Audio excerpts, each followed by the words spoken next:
Michaela Diary Entry Number 117. I have been starved of content from a pathetic content creator who has refused to make another video ranting about perks for 2 months, and any attempt he has performed has only failed in sustaining me. I have completely lost my body, my skin has faded away, I even lost my hat.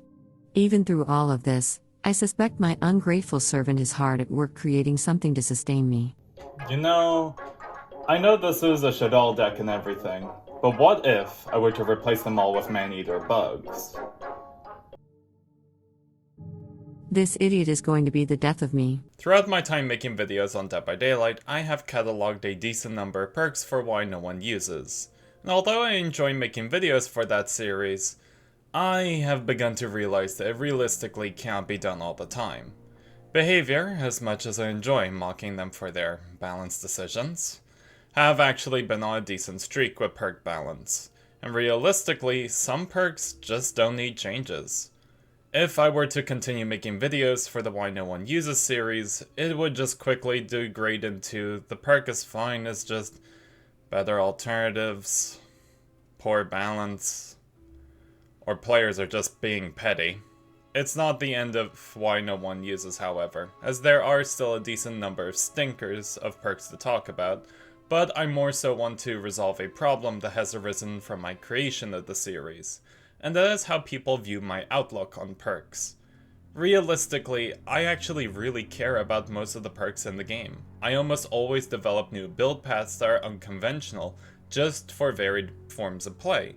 Not every perk in the game is going to be equally picked, I know this, as they all support different playstyles or strategies, and as such, they will vary in usefulness from player to player. This is sadly not shown as easily with Why No One Uses, as I have to talk about the perk's faults resulting in its lower pick rates, and my chances to bring up the good parts of it are restricted. It is because of all these issues that I decided that if I wanted to continue talking about the perks in the game, I need a new approach.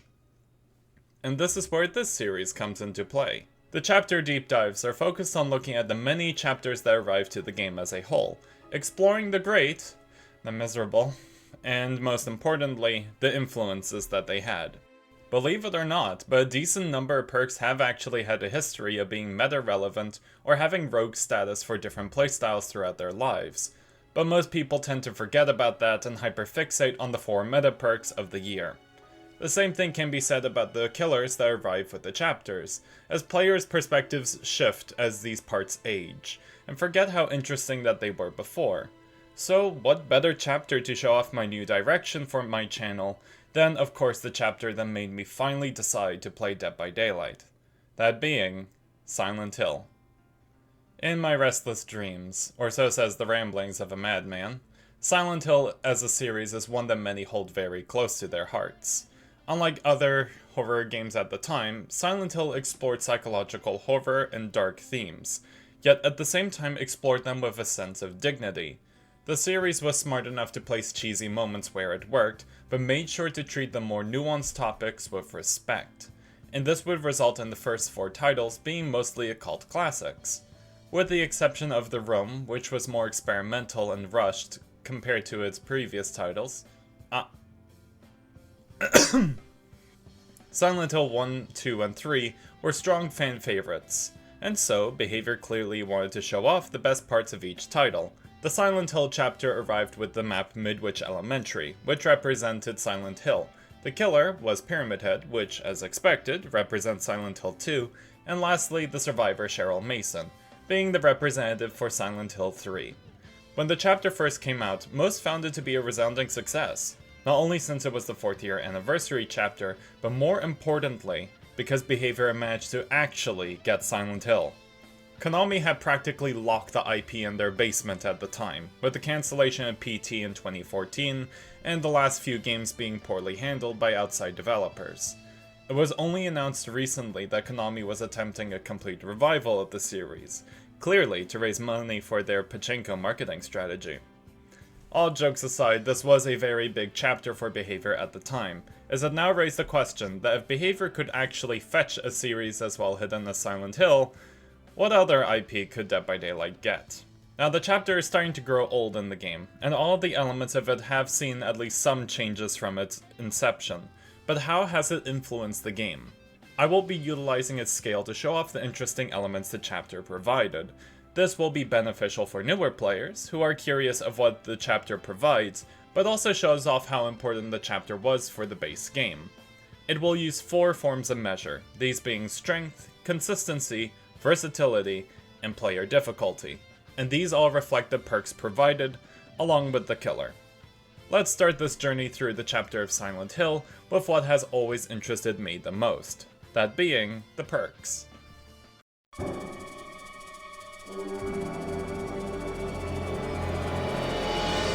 Ugh, forget it. This is way too gross.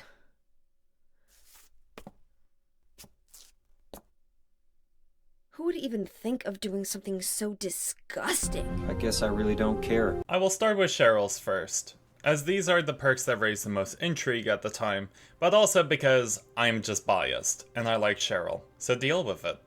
Starting off with Cheryl's perks, we have Soul Guard, which grants you the endurance status effect for 8 seconds after recovering or being healed from the dying state. The perk also allows you to fully recover from the dying state if you are cursed by a hex totem. After the perk is activated, whether you picked yourself up, or if a teammate did so, Soul Guard goes on a 30-second cooldown. Believe it or not, but this perk used to be a rogue option when it first came out, as there were a variety of differences in Dead by Daylight back then compared to today. One of the biggest differences to the perk was actually how endurance worked back then, as it was a fixed timer that wasn't removed by conspicuous actions. This meant that while you had endurance, you could quite literally do whatever you wanted. Repair a generator, heal a teammate, cleanse a totem, watch all of One Piece, read the entirety of War and Peace, while still having enough time to read the 500-page clown guide. As long as you had endurance, you were free to do whatever you pleased. Soul Guard was luckily not as severe due to its small timer, but it became a popular option for Swift and Bully squads, mostly due to its potential. Interestingly enough, this perk released with no cooldown, and it was added on in a later patch, as Bully squads found a means to abuse the perk to its limits. Through the use of healing perks, such as We're Gonna Live Forever and We'll Make It, the perk quickly became a great tool to annoy killer players, because if the flashlight didn't hurt them psychologically, the endurance surely would. The perk was also a popular option due to the meta at the time, as Hex Ruin was by far one of the most used perks, as it regressed generators by 200%. And one chapter later would be Descent Beyond, the patch holding the Blight, and Hex Undying. Yeah. This meant that if survivors weren't going to save your teammates with healing speeds and flashlights, the dying survivor still had a backup plan to your team's initial backup plan. Long story short, Soul Guard really went with the name, and was guarding everything, even your very soul. After the cooldown nerf, this form of play would begin to be dropped, but Soul Guard still found itself within a rather popular survivor build with a rather unfortunate name. The build consisted of purely Unbreakable and Decisive Strike, with other perks that ran along, such as Dead Hard, Iron Will, and in rare instances, Soul Guard. The build was called the Small PP build. Quite a sophisticated name for the game's target audience, I know. But the logic behind the name made sense. Conspicuous actions were not a thing in the dark ages of DBD, as I have talked about with Soul Guard, and this philosophy followed with how Decisive Strike used to work. The playstyle that survivors utilized was that they continue on with their merry lives of progressing the game through gen repair and healing, and if the killer found them after they were unhooked, they would save themselves with Decisive. If the killer decided to slug the player to avoid the stun, then Unbreakable would be available, and you are starting to see why players use the name. It was pretty much a lose-lose situation, as not only was the killer unable to hook a survivor for a whole minute due to how Decisive worked, but if they left them on the floor, then Unbreakable would just allow them to recover once again and run away scot-free. Soul Guard was never explicitly run with the build, as Unbreakable facilitated the pickup from the dying state, but it became a cute tech option for some players at the time. The perk would unfortunately be hit through how it worked by outside factors, with the introduction of conspicuous actions, in addition to nerfs to the Ruin Undying combo. Realistically, Soul Guard is still a great perk option that exists within the game, but it has sadly faded away from casual play due to players moving away from Hex builds, and less builds needed Soulguard's utility. That being said, it has actually begun to see play once again, as a tech option to deal with the Hex Pentimento combos that have begun to arise. There also still exists the combo play of Soulguard with For the People, which was a much more archaic iteration of the Buckle Up combo in Swift builds, but it still works. Soulguard is still a very usable perk in the modern age as a support option from slugging, and if you ever have a free perk slot for a build focused on anti-slug, it can take you a long way. Moving on to the next perk, we have Repressed Alliance, which actually is a perk that many remember due to its unique effect in the game. Repressed Alliance activates after repairing a generator for 45 seconds. Once available, you can press the active ability button while repairing to call upon the entity, to block it for 30 seconds. The generator's aura is revealed to all survivors in white, with the entity tendril showing itself too.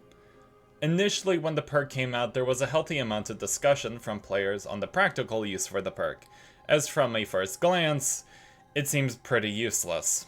Blocking a generator for 30 seconds can at times be quite a troll move, but there were players who attempted to make practical uses from the perk, specifically as a splashable tech option to counter Pop. Pop Goes the Weasel at the time, and let's be real still is, a very powerful perk in the game, and survivors were looking for potential options to shut the perk down.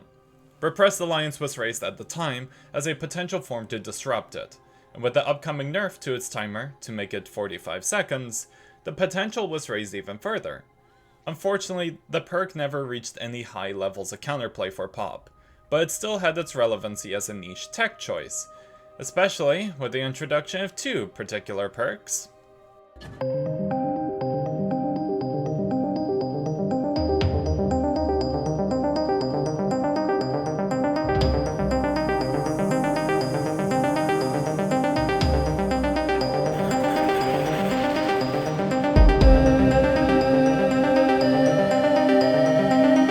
Introduction of the two Resident Evil chapters, we received two trap-related perks, with Wiretap in particular being the popular choice for Repressed Alliance. The idea behind the build is that you place the Wiretap on a generator with a strong loop, say Killer Shack is a good example, and when the killer arrives, you block the generator with Repressed Alliance.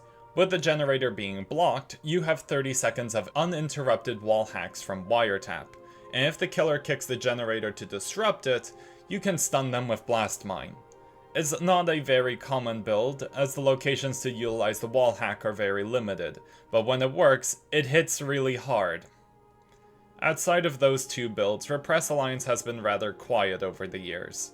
There hasn't been as much play with the perk compared to Soulguard, but it has received a ton of intrigue from the player base, with most wanting to look for more practical uses with its play.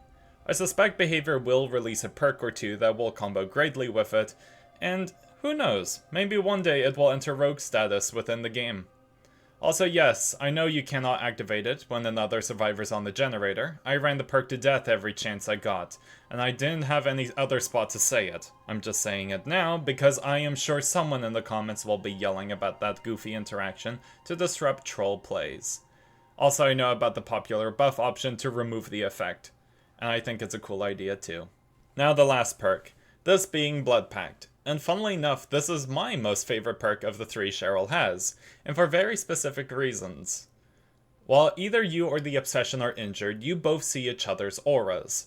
After either of you heal each other, you both gain a 7% haste boost. This effect persists as long as you are 16 meters near each other. Additionally, the perk reduces your chances of becoming the Obsession, and as expected, it does not work if you are the Obsession, or if the Obsession is dead. When the perk came out, there was not much discussion on the perk's overall strength, at least not compared to Cheryl's other two perks. It was considered a cute gimmick, but outside of that, it never saw all too much play. It unfortunately had to do with how fragile of an effect Blood Pact had, as if your teammate stepped out of that 16 meter range for 1 second, the perk broke. That being said, it did see a bit of traction when a particular chapter arrived that tormented everyone to this very day. That being Tools of Torment. Teamwork Power of 2 was tossed as a bootleg Blood Pact, but in reality the perk had a different direction in comparison. Blood Pact is tethering you to a specific player, while Power of 2 can be used on anyone, and as compensation, it has less haste, was more fragile, and had an over 2-minute cooldown. For some reason. Blood Pact and Power of 2 would end up becoming a rather cute combo for more meme plays, and after the buffs to Power of 2, the perks have become even better. Having the ability to change your move speed has always been a very dangerous thing in the game, but with these two perks combined, you were able to become 112 move speed, almost identical to the 115 of base killers. In reality, the build is very flimsy, as you need your teammate to know how to loop with the build, along with hoping the killer doesn't shut down the setup early on, such as with anti-heal, or just by being Plague. The build is not really meta-relevant, nor is it even a good build choice, but I can't help but love it, for how ridiculous it is to play around with. The perk was clearly made to be for more funny builds, and as time has passed and new perks have arrived to support it, it now, at least from my perspective, is a great option for duo queue play. Not amazing as a meta or rogue option, but it has its moments of success. While we're talking about builds, here's a list of them. The first being of Soul Guard and the many anti-slug variants that exist that Soul Guard can help support. The next few are of Repressed Alliance with its Wiretap Blastmine combo, and a unique build I've been playing around with. And the last two are gimmick builds I run with Blood Pact. Overall, the Survivor perks were a great start to how Behavior wanted to make the chapter. They were designed more so around the thematic of Cheryl as a character in Silent Hill 3, and when people argue that James should have been the Survivor instead, I realistically don't think it would have worked. James would have been nice, especially since he is so connected to Mr. Coneman over there, but Cheryl is one of the most unique survivors due to how she meddles with the entity. No other survivor has the entity on speed dial like Cheryl does. I know Tori is quite jealous of that, but at the same time, Behavior wanted to show off what made all of Team Silence works great. I could not imagine Behavior neglecting Silent Hill 3 when they were attempting to shine the spotlight on Silent Hill's occult classic titles. I know that people wanted James as the survivor, but these people also have a stick up their bums, so I don't pay too much attention to them anyways. Let's move on to something that is a little more terrifying, and that is geometry. Who did it, Raiden? Show me. Raiden, show me who did it. She kinda bad though. Is that Frost? Have you ever been curious on how anyone could enjoy math of any kind? Well, you have Pyramid Head to thank for that. The character has been a cultural icon ever since their inception from Silent Hill 2, which is to be expected, considering how visually striking of a character they are. A bulky monster with a cone for a head is both comically goofy, but with a giant blade that can cut you in two, in addition to their creepy animations and presence, has led to the character being easily recognizable. Silent Hill has a decent number of monsters, but none are as easily remembered as Pyramid Head himself. It's a shame that such a culturally popular character would end up getting the short end of the stick with perks. Don't get me wrong, the character's perks have overall aged a lot better compared to Cheryl's over the years, but for the longest time they had unfortunately been neglected. But then again, it's probably because none of them were a form of gen regression or slowdown. Let's start the list off with a very easy perk to understand, that being Forced Penance. The perk has the effect of inflicting the broken status effect to any survivor who takes a protection hit for 80 seconds. Yeah, when I said simple, I really meant it, as this perk is kind of a rarity in the modern age of perks that now have 5 different paragraphs of effect text. At first, when the perk was unveiled, there was an interesting idea to combo it with backpack builds with mad grit and agitation, but it has slowly faded away from this form of play, as new perks arrived to support it. It does still exist, it's just not as common. That being said, it has actually begun to see play with specific types of killers, not for particular builds, but instead as a one-off to support the killers running them. The logic behind running the perk is to maintain a snowball and keep survivors injured, which in turn promotes the killers, as they want survivors to stay injured. Twins is the usual culprit of running Forced Penance, as those two love keeping players under pressure, but killers like Oni and even Singularity have begun to find some use out of the perk to promote their powers even further. In the end, Forced Penance is a simple perk, but it has overall finally found its target audience. It did take the perk quite a long time to do so, but with new killers arriving, I suspect the perk will find even more play at some point. It's just overall a decent perk. Not much else to say except that it needs more killers to support it. What more do you want me to say? That the picture is pretty? Although I am sure there will be plenty of comments wishing it was them who Pyramid Head was carrying in such a way. But be careful what you wish for. Last time that happened, people died. Next up we have Trail of Torment, which is, funnily enough, Pyramid Head's best perk. After kicking a generator, Trail of Torment activates. You gain the undetectable status effect as long as the generator is regressing, and the generator is highlighted in yellow to all survivors. The perk has a 30-second cooldown after activating, and realistically, this perk is really good. Undetectable has always been a powerful status effect, especially in more casual play, and just hiding your terror radius too is a great form of deception in more meta-focused games. The highlight of the generator also turns it into a lure for survivors to attempt to stop the undetectable, which can result in stealthy downs and even combo plays, like with Dragon's Grip. The perk as of right now is very popular, but this was not always the case back in the days of old. When it first came out, the undetectable was actually on a 16-second timer, a far cry from what the perk is like now, and the cooldown was double the current version too. This iteration of Trail of Torment was beyond pathetic of a perk design, as you were literally telling survivors where you were, and they could just take a light jog for the undetectable to vanish. Behavior luckily agreed, and it would only be 3 patches afterwards that the undetectable duration was changed to be tied to the generator regressing, but also after the killer dealt a damage state, for some reason. It would then take 3 more years before behavior decided to remove the damage clause, and then 1 more to reduce the cooldown. And funnily enough, what would make the perk a meta option was an outside change to regression. Due to a particular merchant who had an interest in providing skulls and gen-locking the game till the servers crashed, behavior introduced limited generator kicks, but more importantly, an update to how to stop regression. Before the update, all you had to do was tap a generator, and the regression would stop. This meant that a survivor could literally run up to a Trail of Torment generator, breathe on it, and your perk was made useless. The regression change made it so you had a little more time from undetectable before it got shut down, and interestingly enough, you could now stop someone from trying to disrupt the perk. It has only gotten better with age, from outside changes and of course balance changes. Although we saw some really weird decisions, it is now finally a good option. The final perk on Pyramid Head is Deathbound, and this perk actually caused some controversy in recent months. The effect of Deathbound activates whenever a survivor heals another player, resulting in them screaming and revealing their location with a bubble aura. The perk would additionally apply the Oblivious status effect to the survivor who healed if they move further than 8 meters away from their teammate. The Oblivious status effect will only leave once they lose a health state.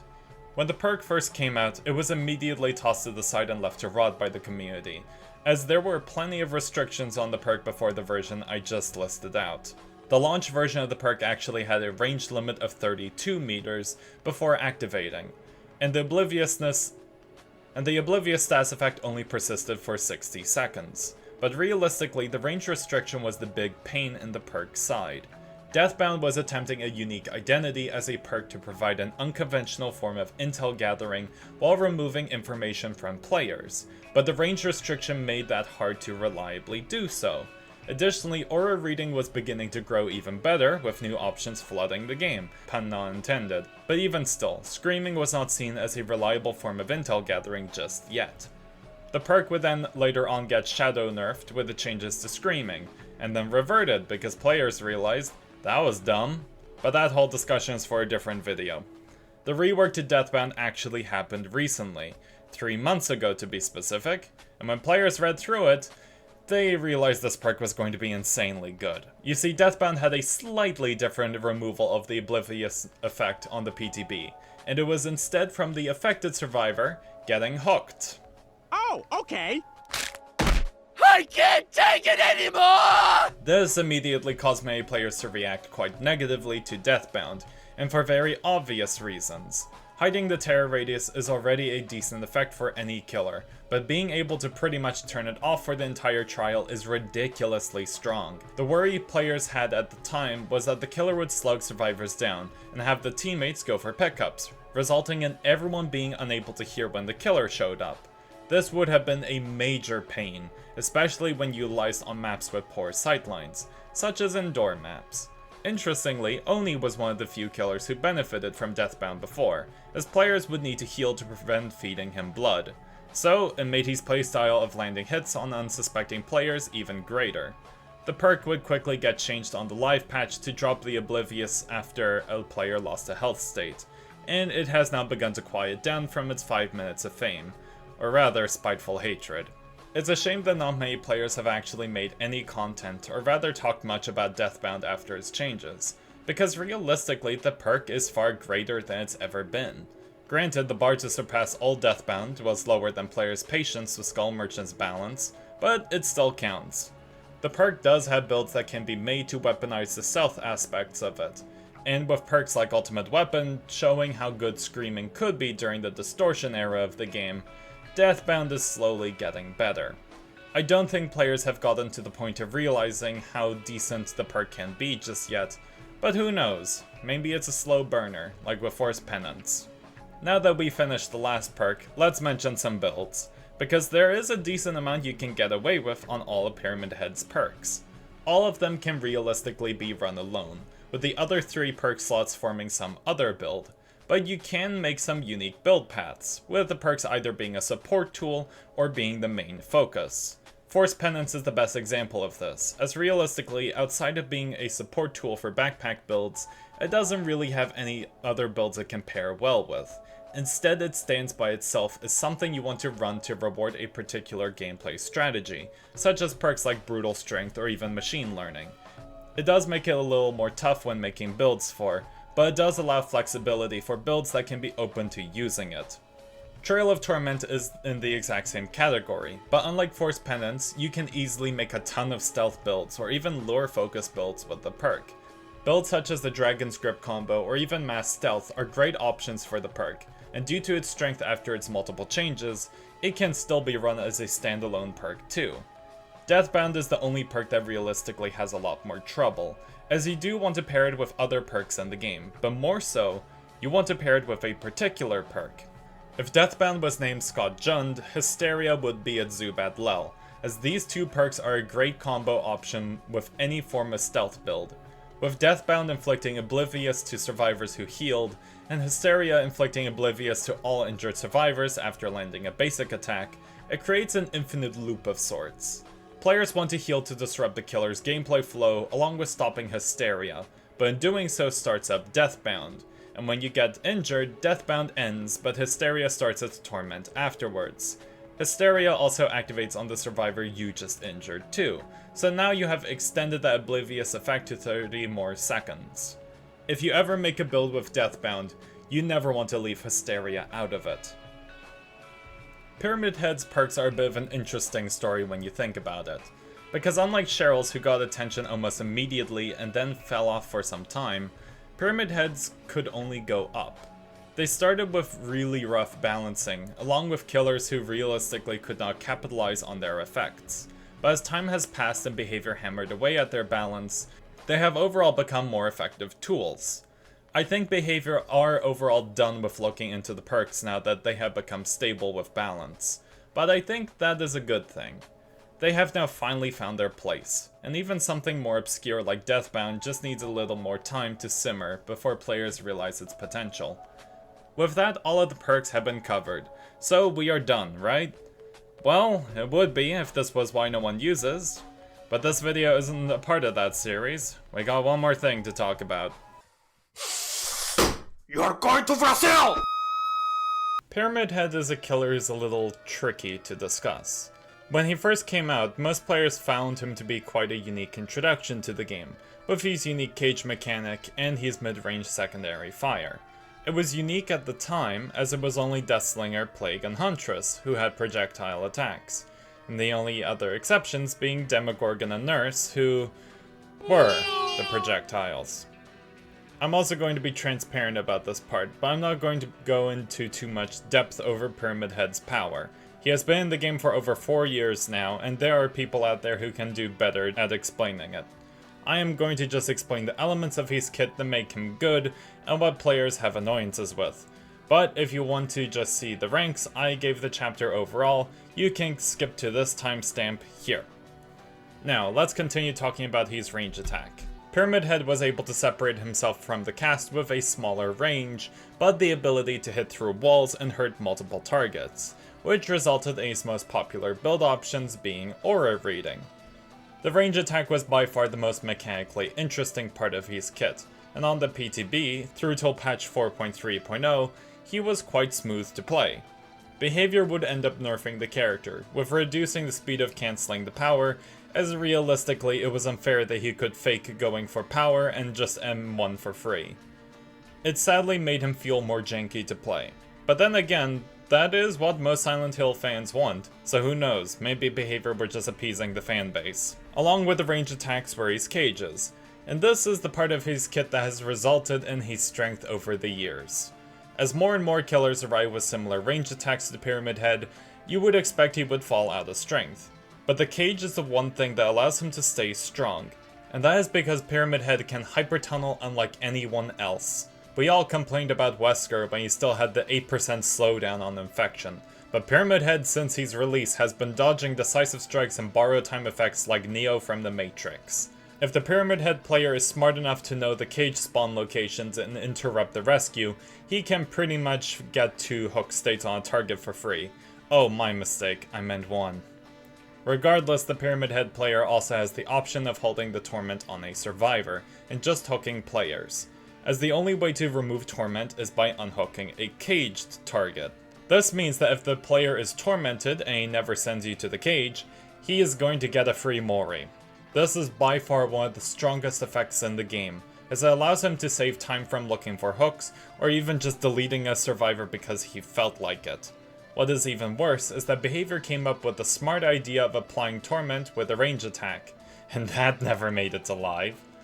I am sure some people are still quite spiteful towards the character because of that experiment, but most people already dislike the cage mechanic and how it has been handled so far. Regardless, the PTB, although really stupid in execution, does show that Behavior are attempting to experiment more with Pyramid Head recently. But it's still hard to tell if they want to make overall base kit tweaks, or if they want to do something else. One other point of annoyance is actually from the Pyramid Head players themselves, and that is his add-ons. They are not good. Outside of these 3, which increase the range of his ranged attack, every other add-on either provides some niche benefit, or have no real enhancement that the Pyramid Head player would realistically need. The add-ons have pretty much been the same since his release, and the players have been begging for an add-on pass, as they just want to see varied play on the character. Believe it or not, Behavior, but buffing the egg did not help the character whatsoever. Also, this is not Pyramid Head's egg add-on, this is Demogorgon's. Wait, I'm an artist. Why are there so many eggs? You want Pyramid Head builds? It's not that hard, it's just Lethal Pursuer with Lethal Pursuer accessories. That, or you just run mass slowdown like any other killer in the modern age. I'll also leave this hot mess of a meme build here, as it can have funny moments. Now we get to the rankings for the chapter. Let's start with Strength. This is an easy 3 out of 5 for me. Pyramid Head since his release has been recognized for his mid-range zoning and lethality, and with the cages still allowing him to go for the Hyper Tunnel or free Mori, he can create a lot of uncomfortable situations for survivors. Additionally, Trail of Torment is a very powerful perk in more casual play, with Soul Guard being a great tech choice for anti-slug builds. The other perks do bring it down a little, as it can be hard to consistently provide value, but they are still good options on the table for both sides. When it comes to its consistency, the chapter unfortunately struggles a bit. The perks in Pyramid Head, as I said, can be very powerful options in the game, but it all depends on how well survivors can dodge the range attacks, along with how they can disrupt the perks. It also depends on the killer's competence of Pyramid Head, along with how well they can tolerate his more janky parts of the kit. Most of the perks also begin to struggle when taken out of the situations where they were designed to do well, and even when they're at their best, they have moments where they can fall flat on their face. Repress Alliance and Force Penance are good examples of this, as although they can hit very hard when they work, their value can be rather inconsistent if survivors know how to disrupt them. Everything in the chapter is competent enough, But because of these moments, I'm going to give it a 2, mostly because Cheryl and Deathbound are doing a lot of heavy lifting. Versatility is unfortunately going to be low as well. Pyramid Head's add-ons and overall gameplay don't allow him to go for different forms of play or build paths. You either go full aura read, slow down, or a mix of the two. That is not to say he doesn't have gimmick builds, it's just that other characters can do it better. The perks unfortunately suffer the same fate, as although Pyramid Head's perks can either be run as standalone, support or main perks for builds, Cheryl's are locked to their dedicated build sets. Additionally, Deathbound performs significantly better with Hysteria, meaning that realistically, only 2 perks had the freedom to be run in varied builds or on varied killers. I am going to give this a score of 2.